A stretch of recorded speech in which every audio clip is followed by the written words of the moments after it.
Oi pessoal, tudo bem? Eu sou a professora Verena e hoje eu estou aqui para falar sobre taxonomia, que é um dos conteúdos previstos para vocês do 7º ano do ensino fundamental. Esse bimestre nós vamos falar sobre seres vivos e a aula de hoje é sobre a classificação dos seres vivos. Então, galerinha do Borges, prestem atenção, peguem caderno, caneta para fazer a anotação, printem a tela se precisar e sejam bem-vindos a essa videoaula de taxonomia. E o que é taxonomia? A taxonomia é a ciência que identifica, que nomeia e classifica os seres vivos. Mas, professora, para que classificar? Vamos trazer isso mais para o nosso dia a dia. Imagina que você chega num supermercado e está lá tudo desorganizado, tudo misturado. Você vê ali uma mexerica que está do lado de um sabonete, um pacote de bolacha que está junto da manteiga. Não é isso que acontece, né, pessoal? Você chega no supermercado e tá tudo nas suas prateleiras, tudo nos seus setores. A mexerica vai estar lá no hortifruti junto com as outras frutas. O sabonete vai estar junto de outros produtos de higiene. Porque imagina que difícil que seria de achar um produto num supermercado onde estivesse tudo misturado, né? Tudo desorganizado. Igual quando a gente chega em uma livraria. Você vai lá procurar um livro e eles estão separados por categorias. Bom, essa organização ela não é útil só no nosso cotidiano, só no nosso dia a dia.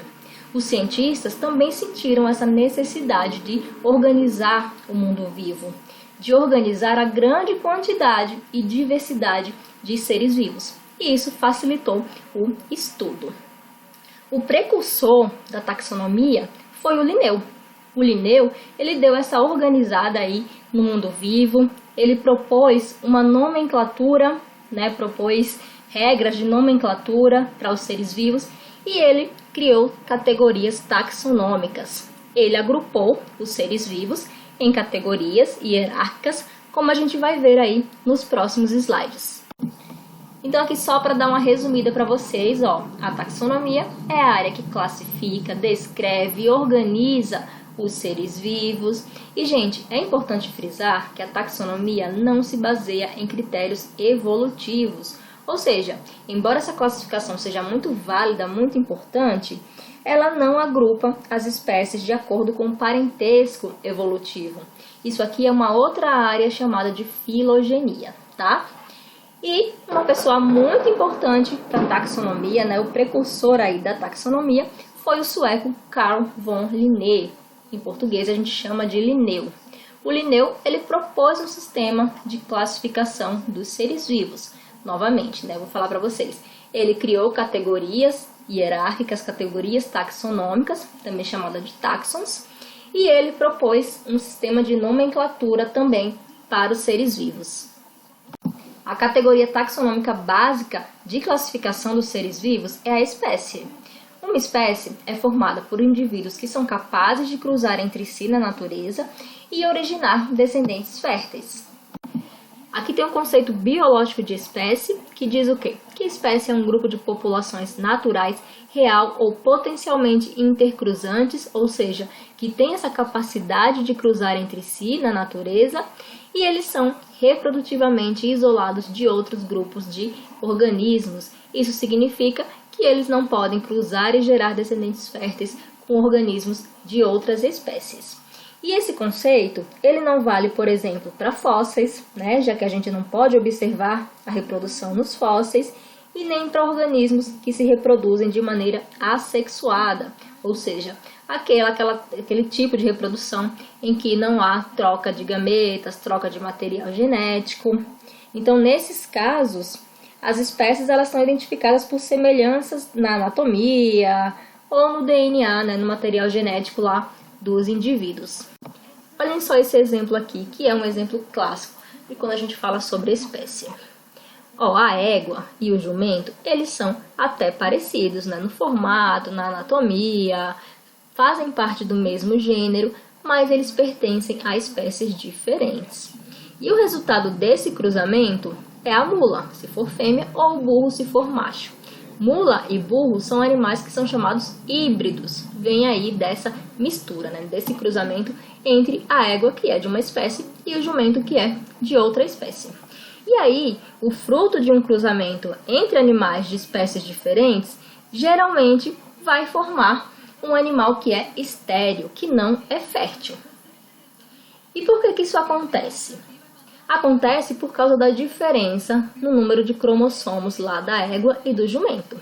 O número de cromossomos varia de espécie para espécie. Nós, seres humanos, por exemplo, temos normalmente 46 cromossomos nas nossas células. Então, voltando aqui para a égua e para o jumento, a égua tem 64 cromossomos, o jumento tem 62 e a mula ela vai nascer com 63 cromossomos, que é um número ímpar. E isso dificulta na viabilidade dos gametas, né? Dificulta na hora da reprodução aí da mula. Então, geralmente, mula e burro são estéreis. Como vocês já sabem, a espécie é a unidade básica de classificação. E espécies que são semelhantes, que estão mais próximas ali evolutivamente, elas formam um segundo grupo taxonômico, o gênero.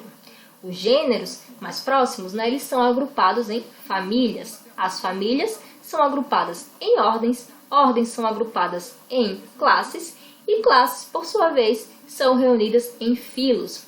Os filos são reunidos numa categoria maior, chamada de reino.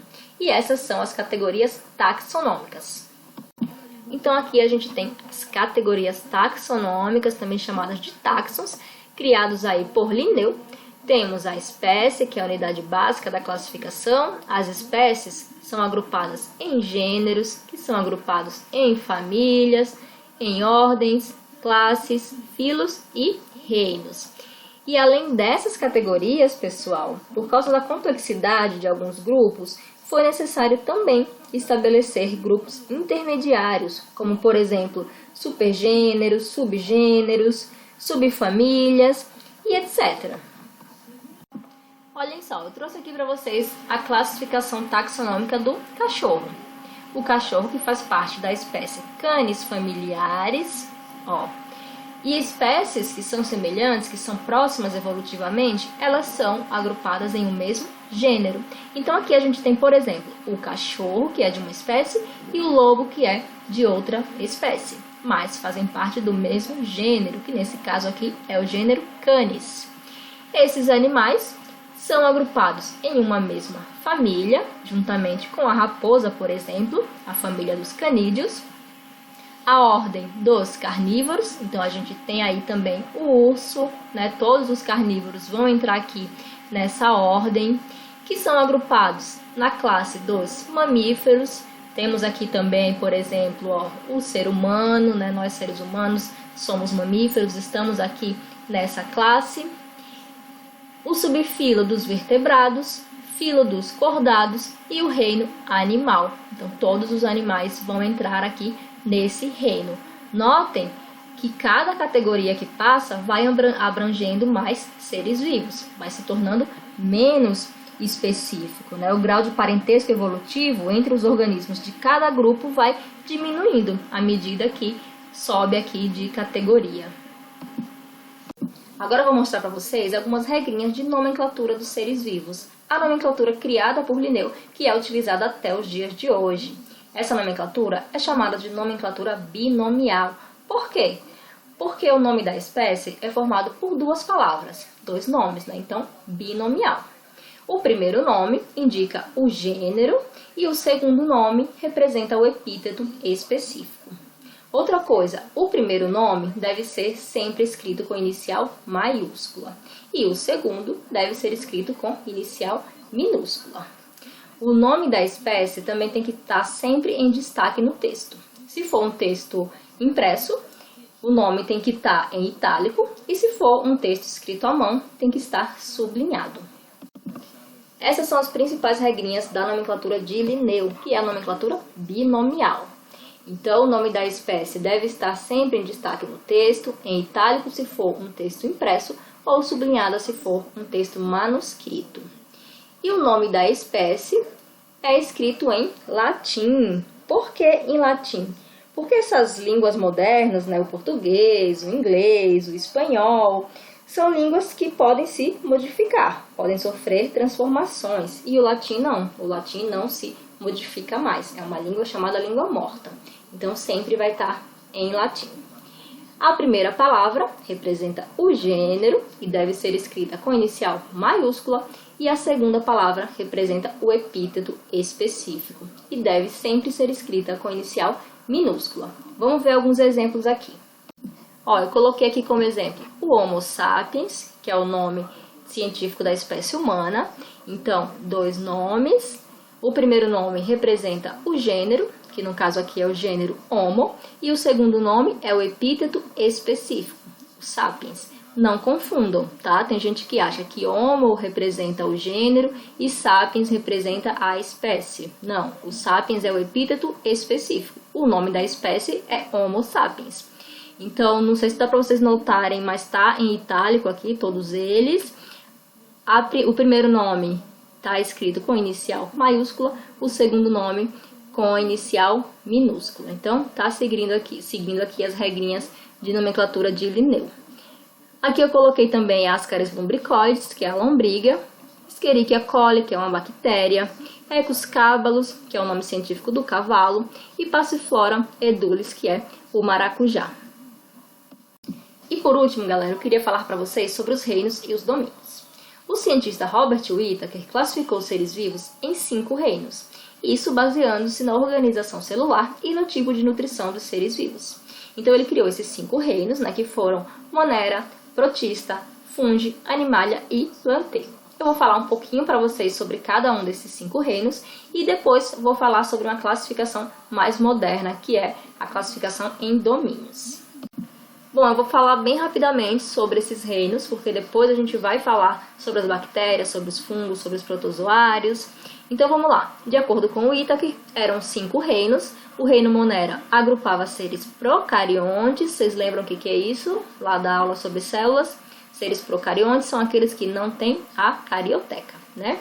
Não tem a membrana que envolve o núcleo.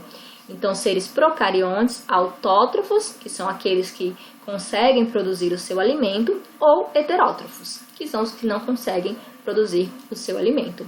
Exemplo de seres que fazem parte do reino Monera, as bactérias e as árqueas. O reino protista, de acordo com o Whittaker, é formado por seres eucariontes, aqueles que têm a carioteca, que tem a membraninha que separa o núcleo do citoplasma. Podem ser uni- ou pluricelulares, quer dizer, pode ter uma célula ou várias células, autótrofos ou heterótrofos. Exemplo de seres do reino protista tem os protozoários. O reino fungi, representado aí pelos fungos, temos como exemplo os cogumelos, as leveduras, os bolores. São seres eucariontes que podem ser uni- ou pluricelulares e são heterótrofos, não são capazes de produzir o seu alimento. Reino Plantae, que é representado aí por todas as plantas, são seres eucariontes, pluricelulares e autótrofos. Esses sim conseguem produzir o seu alimento através da fotossíntese. E por último, o reino Animalia, representado por todos os animais, são seres eucariontes, pluricelulares e heterótrofos. Só que mais recentemente, os seres vivos têm sido agrupados em 3 domínios. Esses domínios são domínio árquea, representado pelas árqueas, domínio bactéria, representado pelas bactérias, e domínio eucária, que é representado por todos os seres eucariontes. O domínio, galera, é um nível hierárquico maior do que os reinos. Vejam só. O domínio, ele tá aqui, ó. Então, a gente teria espécie, gênero, família, ordem, classe, filo, reino e os 3 domínios aqui no nível hierárquico maior do que os reinos. E aqui nós temos os 3 domínios. O domínio bactéria, do qual fazem parte as bactérias e as cianobactérias, que são aqueles procariontes que antes eram colocados aí no reino Monera. O domínio árquea, que inclui aí as árqueas. As árqueas antes eram chamadas de arqueobactérias. Elas eram colocadas aqui junto com as bactérias, mas agora elas têm o seu próprio domínio. E muitas delas, pessoal, são extremófilas. O que significa isso? Elas vivem em condições de temperatura ou de salinidade que são muito desfavoráveis à sobrevivência. Vivem em condições extremas. E temos o domínio eucária, que inclui todos os seres eucariontes. Então, quem que entra nesse domínio aí? As plantas, os animais, os fungos e os protozoários. Então, sétimo ano, essa foi a videoaula de hoje. Eu espero que vocês tenham entendido. Qualquer dúvida, vocês me chamam lá no e-mail, na plataforma. E bons estudos e até a próxima videoaula.